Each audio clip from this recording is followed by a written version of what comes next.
Bon, bonjour tout le monde. Bon, aujourd'hui, je vais vous expliquer un peu plus clairement comment fonctionne le mental. D'accord? Pour bien que vous compreniez un petit peu comment le corps comment vous allez faire l'expérience avec le corps en fonction de votre connexion avec le mental. Bon, dans des vidéos précédentes, je vous ai expliqué que le mental, c'était l'assiette. Donc, à partir de l'instant où on sait que le mental, c'est l'assiette, on sait que le mental, c'est quelque chose de neutre. Ce qui est neutre est divin. D'accord? Il y a deux actions pour une assiette. On remplit l'assiette et on vide l'assiette. D'accord? Donc, automatiquement, ce qu'on met dans l'assiette va être aussi mangé. C'est-à-dire que ce que vous mettez dans votre assiette, vous le mangez vous-même. Donc, il y a deux actions. Ok?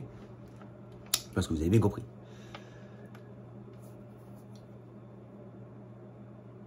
Ce qu'il faut bien comprendre, c'est que le mental, c'est un petit peu l'assiette. C'est comme un disque dur. Vous savez, un disque dur, vous pouvez l'effacer et réécrire à chaque fois dedans. Une assiette, vous la videz, vous la remplissez. C'est le même principe. D'accord? Donc, ce qu'il faut bien comprendre, c'est que tant qu'on n'a pas conscience de cette possibilité de faire un erase, d'effacer tout ce qu'il y a dans cette assiette, on peut rester durant toute une vie la même personne, avec la même assiette. Alors, je vais retourner la chose dans une version simple. La dernière fois, j'ai fait une vidéo où la patronne m'a dit, j'expliquais que je mangeais tout le temps du riz, et elle me dit, mais vous n'en avez pas marre de manger toujours pareil? Mais au final, je me rends compte que mon assiette mentale, elle change tout le temps. Par contre, mon assiette physique, celle dans laquelle je me nourris, elle change jamais. En fait, j'ai inversé, c'est un truc de dingue ce que je suis en train de prendre conscience. Maintenant que je vous l'explique, en fait, c'est un truc de dingue. Des fois, j'explique des trucs et j'ai tout qui me sort en même temps. Vous voyez, des fois. En fait, j'ai pris position à l'intérieur du corps. C'est mon mental qui me nourrit. Et mon extérieur, il fait vivre le corps. D'accord? Donc, c'est pour ça que ça change tellement constamment à l'intérieur, cette assiette mentale, que je vis de ça, c'est tout le temps. Vous savez, on aime changer dans la réalité. On aime changer notre assiette alimentaire, hein, bien entendu. Il faut que tout change. On aime changer les meubles de place, on aime changer d'endroit, on aime changer de travail, on aime changer les choses. Si on ne change pas de travail, on changera de voiture. Si on ne change pas de voiture, on changera de maison. Si on ne change pas de maison, on changera de femme. Mais on a besoin qu'il y ait quelque chose qui soit constamment dans une forme d'évolution. On a besoin de changement. On a besoin de changement.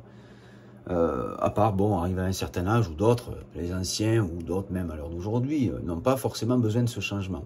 Bon, quand on stagne, on stagne. Pour ma part, je suis quelqu'un qui a vraiment besoin de ces changements. Mais au final, c'est vrai que mon assiette alimentaire, la vraie assiette alimentaire, ne change pas. À l'heure d'aujourd'hui, elle ne change pas. Elle est comme ça. Alors, je vais essayer de faire court. Ce qu'il faut que vous compreniez.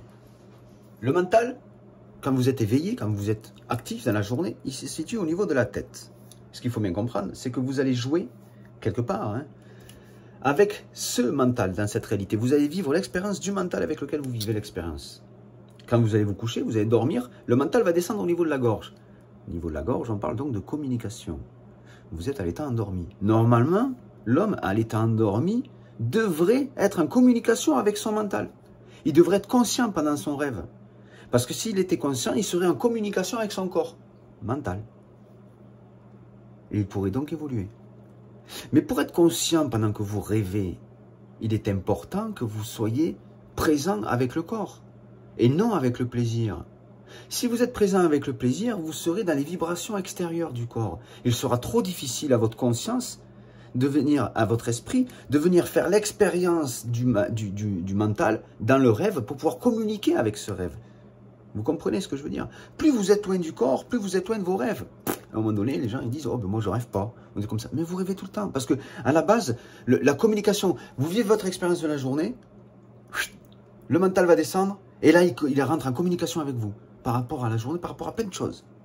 C'est ça le fonctionnement un petit peu. Bon, je vais couper court parce que la vidéo fait 5 minutes, mais je reviendrai là-dessus. Vous allez voir, c'est très intéressant. Je vous souhaite une bonne journée et je vous dis peut-être à tout à l'heure.